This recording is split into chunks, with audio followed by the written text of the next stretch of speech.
அல்லாஹ் தஆலா திருக்குர்ஆன்ல தர்மம் கொடுத்தால் உங்கள் செல்வம் கூடும் என்று வாக்களிக்கிறான்.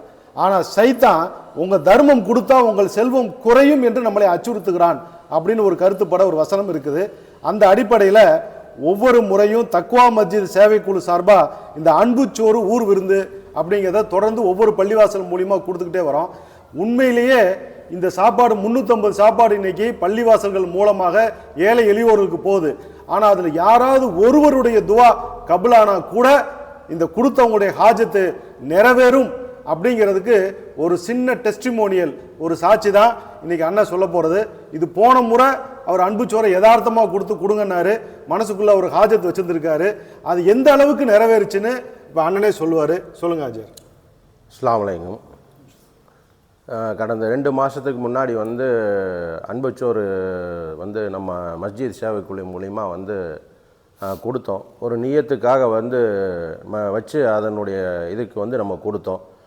அந்த நியத்தை அல்லாஹ் எந்த அளவுக்கு நிறைவேற்றி கொடுத்தான்னு கேட்டால், நாங்கள் ஒரு கேட்டகரியில் என்னோடய பையன் வெற்றி பெறணுங்கிறதுக்காக அந்த இதை நாங்கள் கொடுத்தோம் நியத்தாக வச்சு. என்ன மேட்ச்சு? பேட்மிண்டனில் national level ranking tournament and international selection. அது மொத்தம் இந்தியாவிலேருந்து 2600 பேர் அதில் கலந்துக்கிட்டாங்க. அதில் என் பையனும் ஒருத்தரை கலந்துக்கிட்டார்.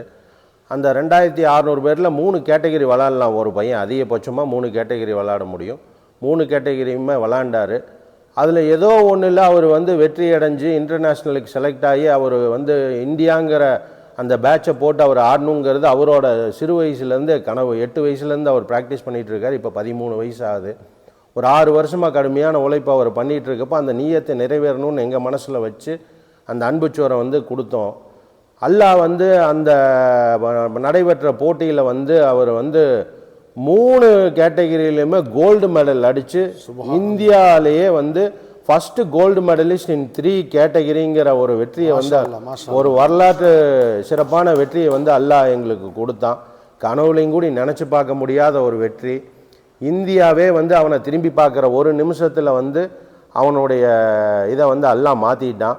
இனிமேற்கொண்டு அவனுக்கு ஆகக்கூடிய செலவை கேலோ இண்டியாங்கிற ஒரு கேட்டகரியில் இந்தியன் கவர்மெண்ட்டு சென்ட்ரல் கவர்மெண்ட் அவனுக்கு ஆகக்கூடிய செலவை ஃபுல்லாக ஏற்றுக்கிட்டாங்க.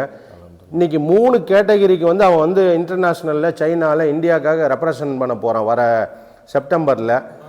இன்ஷா அல்லாஹ் அதுலேயும் அவனுடைய வெற்றிக்காக தாங்கள் எல்லாம் துவா செய்யணுங்கிற ஒரு நோக்கத்தில் தான் இப்போது இந்த இதை நாங்கள் கொடுக்குறோம். அல்லாஹ் இந்த மாதிரி ஒவ்வொருத்தருக்கும் ஒவ்வொரு நோக்கம் இருக்கும், நிறையா இருக்கும். அந்த நோக்கங்களில் தான தர்மம் மூலிமா நம்ம அடைய முடியுங்கிறதுக்கு மஸ்ஜித் சேவைக்குழு ஒரு மிகப்பெரிய உதவியாக இருக்கிறாங்க. ஏன்னா கரெக்டான பயனாளிகளை போய் அடையிறதுக்கு நம்மளால் முடியாது. அந்த உதவியை அவங்க செய்கிறாங்க.